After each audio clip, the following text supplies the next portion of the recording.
हिंद महासागर में चीन की बढ़ती ताकत का मुकाबला करने के लिए भारत अपनी नौसेना को और मजबूत करने की तरफ बढ़ रहा है। ऐसी खबरें आ रही हैं कि भारत अपनी नौसेना में एक नया विमान वाहक शामिल करने की तैयारी कर रहा है। 45,000 टन भारी नए विमान वाहक को 40,000 करोड़ की लागत से बनाया जाएगा। इस खबर के सामने आने के बाद चीनी कम्युनिस्ट पार्टी के मुखपत्र माने जाने वाले चीन के सरकारी अखबार ग्लोबल टाइम्स ने एक ऐसी रिपोर्ट प्रकाशित की है जो बताता है कि उसकी चूल्हे हिल गई हैं।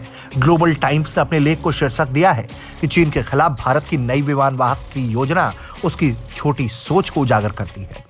दरअसल चीन घबराया हुआ है, डरा हुआ है, क्योंकि भारत की ताकत जैसे जैसे बढ़ रही है, हिंद महासागर में चीन की चूल्हे हिल रही हैं।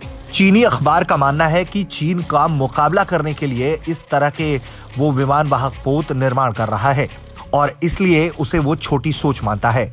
चीन अपनी हरकतों पर बात नहीं करता, अपनी हरकतों को ध्यान नहीं देता कि कैसे वो दूसरे देशों की जमीन चोरी करता है, और जब दूसरा देश अपने आप को मजबूत बनाने के लिए विमान वाहक पर बात तक करने की सोचता है तो उसकी चूल्हे हिल जाती हैं। ब्लूमबर्ग का हवाला देते हुए ग्लोबल टाइम्स ने लिखा है कि नए विमान वाहक के नौसेना में शामिल होने से भारत के पास 3 विमान वाहक हो जाएंगे।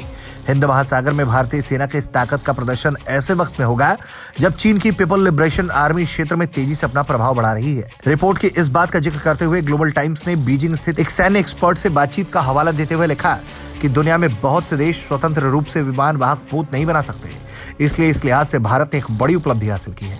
भारत अपनी नौसेना विकसित कर सकता है, लेकिन अगर उसकी रणनीति चीन पर केंद्रित है तो इसका मतलब उसका नजरिया संकीर्ण है। ग्लोबल टाइम ने इसी के साथ भारतीय पोत की तुलना चीन के पोत से करते हुए उसे कमतर दिखाने की कोशिश की है। ब्लूमबर्ग के रिपोर्ट के आधार पर चीन ने लिखता है कि भारत के नए विमान वाहक में फ्रांसीसी राफेल लड़ाकू जेट सहित कम से कम 28 लड़ाकू जेट और हेलीकॉप्टर तैनात होंगे। अगर चीन में इसकी तुलना करें तो चीन का दूसरा घरेलू स्तर पर विकसित विमान वाहक पोत फुजियान, जो चीन का तीसरा पोत है, जून 2022 में लॉन्च हो चुका है। चीन का ये पोत 80,000 टन से अधिक वजन उठाता है और भारी युद्धक विमानों को तेजी से लॉन्च कर सकता है, जिससे यह भारत की विमान वाहक पोत की योजना से कहीं बेहतर पोत साबित होता है। चीन के अखबार ने भारत के पहले स्वदेशी विमान वाहक पोत INS विक्रांत को भी अपने पोत के सामने कमतर दिखाने की कोशिश की थी, लेकिन यह हर किसी को मालूम है कि ये चीन की बेचैनी है जो उसे इस तरह के छोटी नजरिए वाले लेख लिखने पर मजबूर कर रही है। ब्यूरो रिपोर्ट, भारत तक।